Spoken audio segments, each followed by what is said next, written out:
Hello friends, मेरे YouTube channel SK classes में आप सभी का हार्दिक स्वागत है, अभिनंदन है।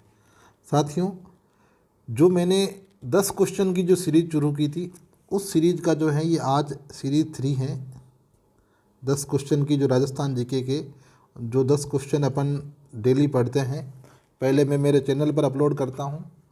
आप लोग उसमें पोल करके वोट करते हो और लास्ट के अंदर शाम को उन सारे क्वेश्चन की जो है डिटेल सॉल्यूशन आप लोगों के सामने लेकर के आता हूं, जिससे आपके एक क्वेश्चन से 4 क्वेश्चन तैयार हो जाते हैं। और ऐसी स्थिति के अंदर आपके 10 क्वेश्चन से जो है वो 40 क्वेश्चन या 50 क्वेश्चन तैयार हो जाते हैं।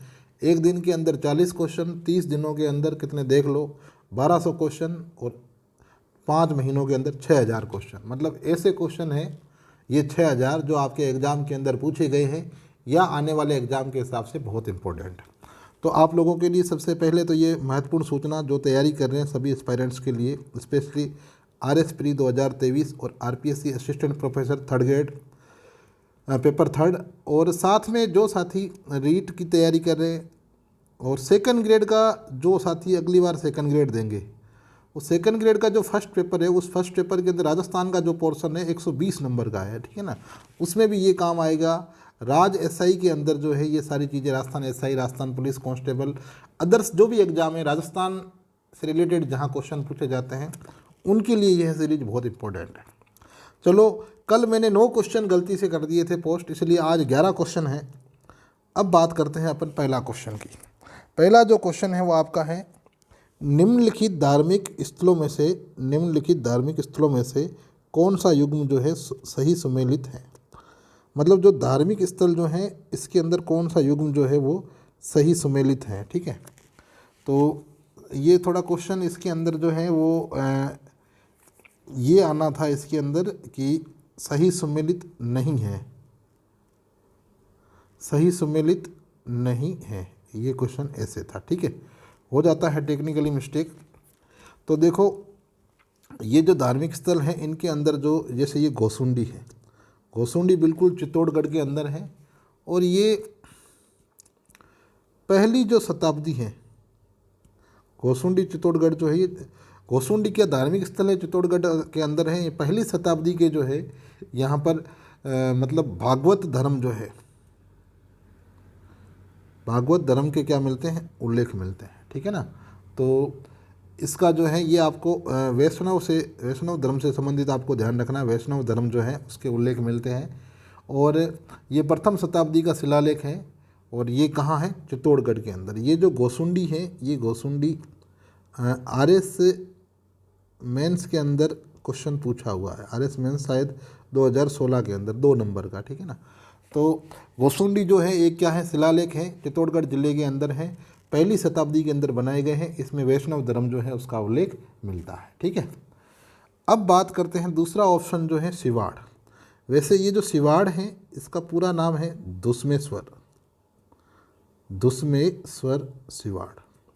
ये जो दुस्मेश्वर सिवाड़ है, यहाँ पर मैंने भरतपुर लिख रखा है, ये भरतपुर के अंदर नहीं है, ये कहाँ है, सवाई माधोपुर में। बस ये ध्यान रखना है। तो यहाँ पर ये गलत था, दुस्मेश्वर सिवाड़ जो है वो सवाई माधोपुर के अंदर है। और यहाँ जो है आप सभी साथियों को पता है कि भारत के अंदर भगवान शिव के जो हैं कुल 12 ज्योतिर्लिंग मिले हैं। तो 12वां जो ज्योतिर्लिंग है, 12वां ज्योतिर्लिंग जो भगवान शिव का मिला है वो कहाँ मिला है, अपने दुस्मेश्वर सिवाड़ के अंदर, ठीक है ना। 12वां और अंतिम, 12वां व अंतिम जो शिवलिंग मिला है भगवान शिव का, वो कहाँ मिला है, दुस्मेश्वर सिवाड़ के अंदर, ठीक है। फिर ये आपके जो भंड देवरा है, भंड देवरा 12 के अंदर है, बिल्कुल सही है। और इसको राजस्थान का मिनी खजुराहो कहा जाता है। राजस्थान का खजुराहो तो आपको पता है, मिनी खजुराहो तो इसको कहते हैं। और अगर पूछे राजस्थान का खजुराहो, तो राजस्थान का खजुराहो कहा जाता है किराड़ू बाड़मेर को।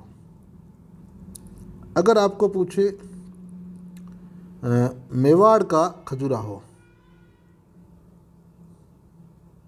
खजुराहो, तो ये आपके कहा जाता है जगत उदयपुर को, ठीक है। तो ये आपको ध्यान रखना है। लास्ट जो इसके अंदर ऑप्शन दे रखा है नाकोड़ा बाड़मेर, तो माय डियर स्टूडेंट्स, नाकोड़ा जो है ये आपके बाड़मेर के अंदर जैन तीर्थ स्थल है। क्या है? जैन तीर्थ स्थल हैं। और इस नाकोड़ा को जो है ये जैन तीर्थ स्थल हैं और इनको राजस्थान का मेवा नगर भी कहा जाता है। क्या कहा जाता है? मेवा नगर। ये RS प्री 2010 के अंदर जो है क्वेश्चन पूछा हुआ है कि राजस्थान का मेवा नगर जो है किसे कहा जाता है? तो नाकोड़ा को। नाकोड़ा कहाँ है? बाड़मेर के अंदर है, जैन मंदिरों के लिए चर्चित है। नेक्स्ट क्वेश्चन है, इस दुर्ग का निर्माण शायद परियों एवं फरिश्तों ने किया है। रुडयार्ड किपलिंग का यह कथन किस दुर्ग के बारे में? रुडयार्ड किपलिंग का यह कथन जो है वो किस दुर्ग के बारे में है? तो आप लोग इसका आंसर कई लोगों ने दिया है, ठीक है ना। अब हम देख लेते हैं इसका एग्जैक्ट आंसर क्या है। तो इसका एग्जैक्ट आंसर है माय डियर स्टूडेंट मेहरानगढ़। क्या है? मेहरानगढ़। आप सभी को पता है कि जो मेहरानगढ़ है, मेहरानगढ़ का किला कहाँ है? ये सबको ही पता है, आपके जोधपुर के अंदर है। कहाँ है? जोधपुर के अंदर। इसको कागमुखी भी कहते हैं, कागमुखी भी कहते हैं और चिड़ियानाथ की टूंक भी कहते हैं, चिड़ियानाथ की टूंक भी कहते हैं, ठीक है। सोनार किला जैसलमेर में है, रणथंभौर आपके सवाई माधोपुर में है और कुंभलगढ़ जो है वो आपके राजसमंद के अंदर है, ठीक है। कुंभलगढ़ के अंदर जो है एक लघु दुर्ग है, उस लघु दुर्ग को जो है कटारगढ़ कहा जाता है। क्या कहा जाता है? कटारगढ़, जिसे मेवाड़ की आंख भी कहा जाता है। महाराणा प्रताप का जो जन्म हुआ था, महाराणा प्रताप का जन्म वो कटारगढ़ दुर्ग के अंदर ही हुआ था, ठीक है ना। तो ये आपको ध्यान रखना है। नेक्स्ट क्वेश्चन है, कौन सा सुमेलित नहीं है?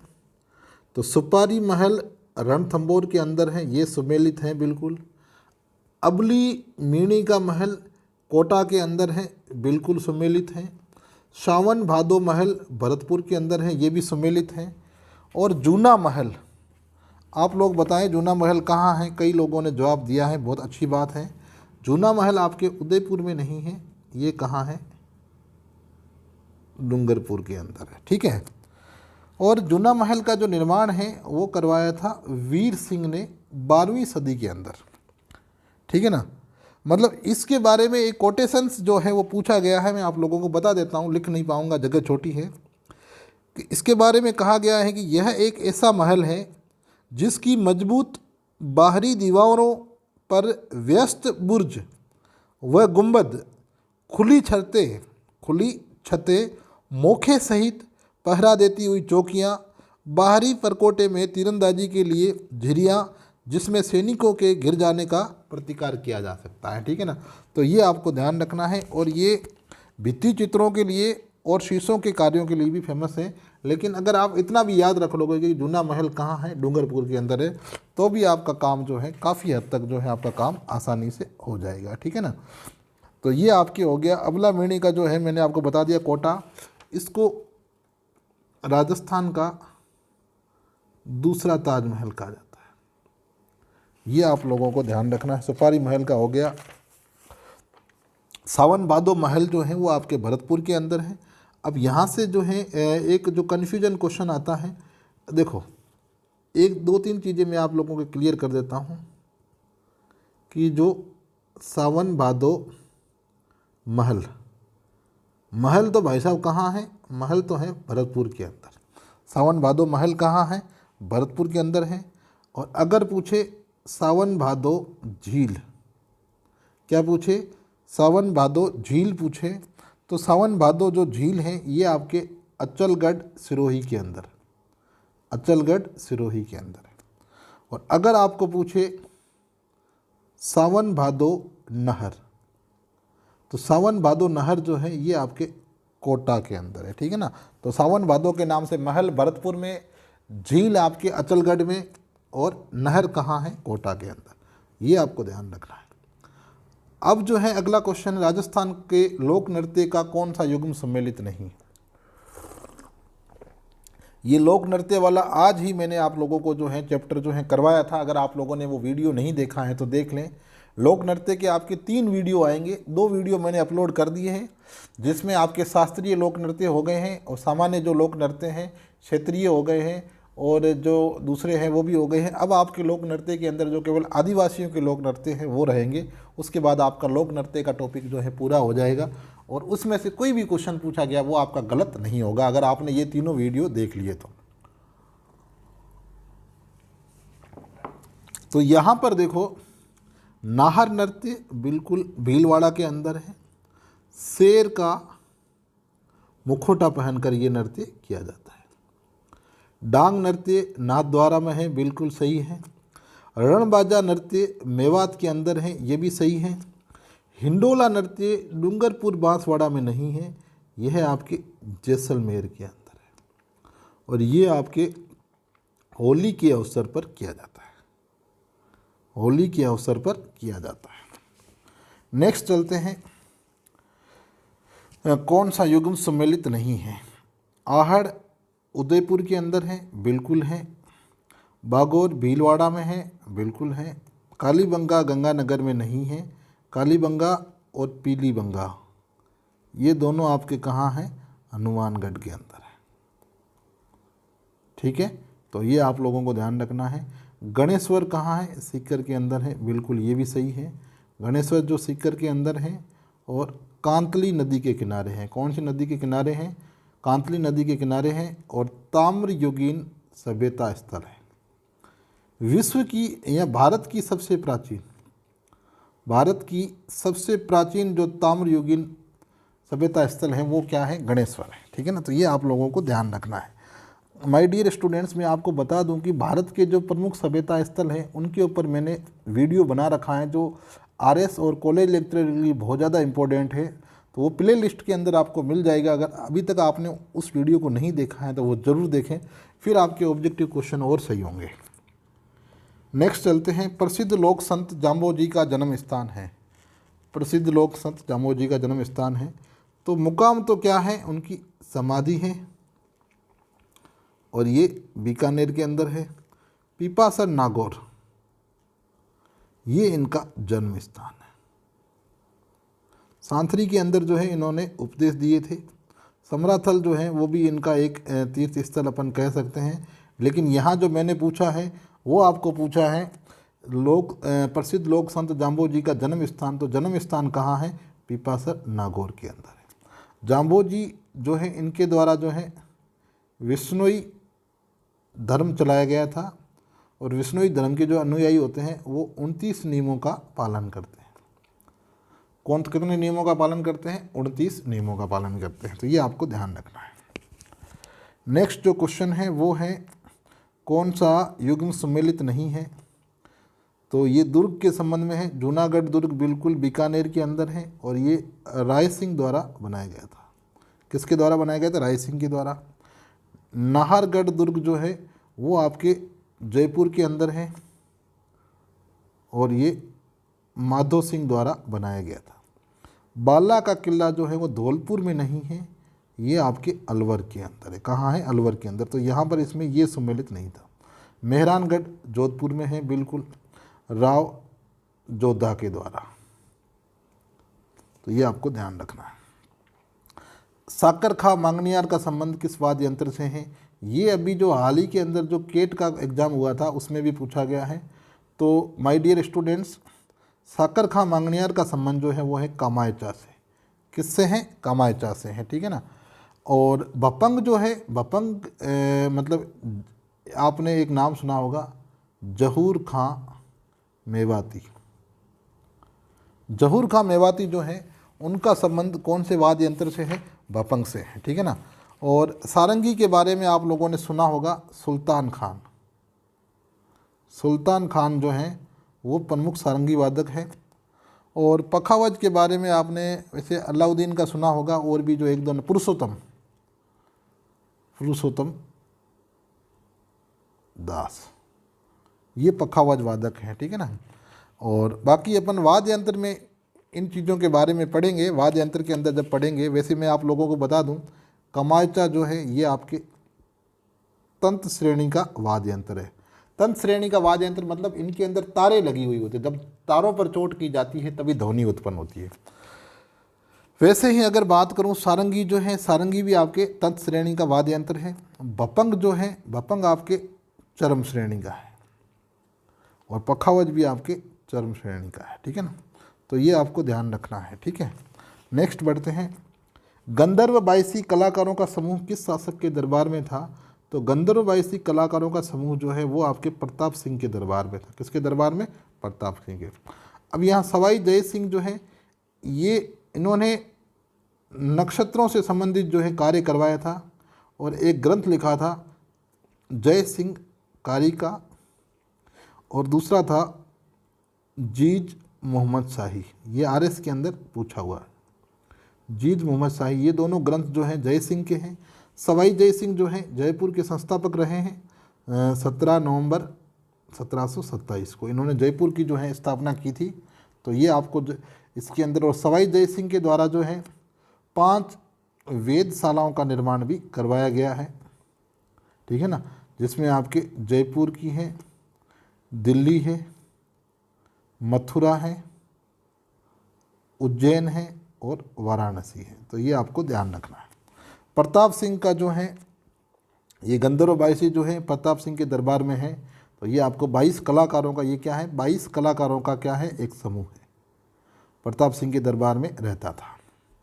ईश्वरी सिंह जो है, इनके द्वारा जो है ईसर लाट का निर्माण करवाया गया था, त्रिपोलिया बाजार जयपुर के अंदर, ठीक है ना, जिसको ईसर लाट को सरगासूली भी कहते हैं।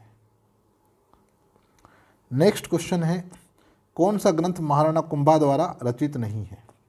संगीत राज बिल्कुल महाराणा कुंभा के द्वारा रचित है। रसिक प्रिया महाराणा कुंभा के द्वारा रचित हैं।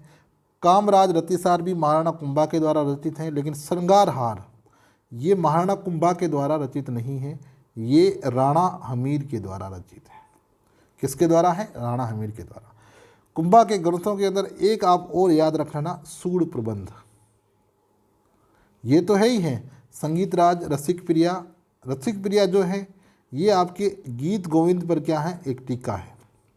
गीत गोविंद जो ग्रंथ है उसके ऊपर एक टीका के रूप में रसिक प्रिया लिखी गई है। संगीत राज हो गया, और संगीत मीमांसा हो गया, रसिक प्रिया हो गया, कामराज रतिसार हो गया और सूड प्रबंध हो गया। ये सारे जो हैं महाराणा कुंभा के द्वारा लिखे गए हैं, इसीलिए इनको अभिनव भट्टाचार्य भी कहा गया है। अभिनव भट्टाचार्य की संज्ञा जो है वो महाराणा कुंभा को दी गई है। नेक्स्ट जो क्वेश्चन है वो है, अंतिम क्वेश्चन है इसका, ये जो सीरीज 3 है आज की, उसका लास्ट क्वेश्चन है। सरस्वती पुस्तकालय उदयपुर, क्वेश्चन क्या है, कौन सा युग्म सम्मिलित है, मतलब इनमें से कौन सा युग्म जो है सम्मिलित है? तो सरस्वती पुस्तकालय उदयपुर में नहीं है, ये आपके फतेहपुर सीकर के अंदर है। सरस्वती भंडार ये फतेहपुर सीकर के अंदर नहीं है, ये आपके उदयपुर के अंदर है। राजस्थान राज्य अभिलेखागार ये जोधपुर में नहीं है, ये आपके बीकानेर के अंदर है, और 1955 के अंदर इसकी स्थापना की गई थी। ये आपके अभी इस बार का जो RS प्री वाला था 2021 का, उसके अंदर क्वेश्चन पूछा गया है। और टकमन 28 क्या है, कलाकारों की संस्था है, और इसका संबंध जो है वो आपके उदयपुर से। तो माय डियर स्टूडेंट्स, ये आपके जो हैं आज अपने ये क्या कहते हैं 8 क्वेश्चन जो हैं वो आपके, सॉरी अपने 11 क्वेश्चन की जो सीरीज है वो आपकी, कल अपन ने 9 क्वेश्चन कर लिए थे गलती से, तो आज आपके ये 11 हो गए। तो टोटल आपके जो है अपन ने 3 सीरीज की, जिसके अंदर 30 क्वेश्चन जो अपन ने पढ़े हैं। और आप लोग देख पा रहे हो कि 30 क्वेश्चन के अंदर जो है अपन ने लगभग 120 क्वेश्चन से अधिक का मैटर जो है वो अपन ने देख लिया है। तो जो भी स्टूडेंट्स इस चैनल पर नए हैं, तो मेरा कोई ऐसा एम नहीं है कि मैं आपका जो बहुमूल्य समय है उसको ख़राब करूं। मैं ऐसा कंटेंट ही लेकर के आता हूं जो आपके लिए एग्ज़ाम के हिसाब से बहुत इंपॉर्टेंट हो। साथ ही मेरे पास कोई अच्छी अपडेट होती है, ऐसे तो मैं वीडियो बनाने के लिए दिन में 20 वीडियो बना दूं, कोई मतलब नहीं है, ठीक है ना। आपका समय इंपॉर्टेंट है, मेरा कोई ऐसा उद्देश्य नहीं होता है कि मैं अनावश्यक रूप से आपका समय खराब करूँ। तो अच्छे जो क्वेश्चन होते हैं वो मैं अपलोड करता हूँ, साथ में अच्छा कोई कंटेंट होता है, अच्छी कोई अपडेट होती है वो आप लोगों के लिए लाता हूँ। तो प्लीज़ अगर आप लोग इस चैनल पर नए हो तो ज़रूर सब्सक्राइब करें। मैं उम्मीद करता हूँ कि इस चैनल के जो भी एस्पायरेंट्स हैं आपको निराश नहीं होना पड़ेगा, कंटेंट आपको अच्छा मिलेगा, जो जानकारी मिलेगी वो भी अच्छी मिलेगी। मिलते हैं नेक्स्ट वीडियो के अंदर, तब तक आप लोग अपनी तैयारी करते रहिए, मस्त रहिए, पॉजिटिव रहिए, कॉन्फिडेंट रहिए। हमेशा आपके साथ अच्छा होगा और आपकी सपनों की जीत होगी, आप जीवन के अंदर सफल होंगे। इन्हीं शुभकामनाओं के साथ मिलेंगे नेक्स्ट वीडियो के अंदर। Wish you all the best. Thank you very much. जय हिंद, जय भारत।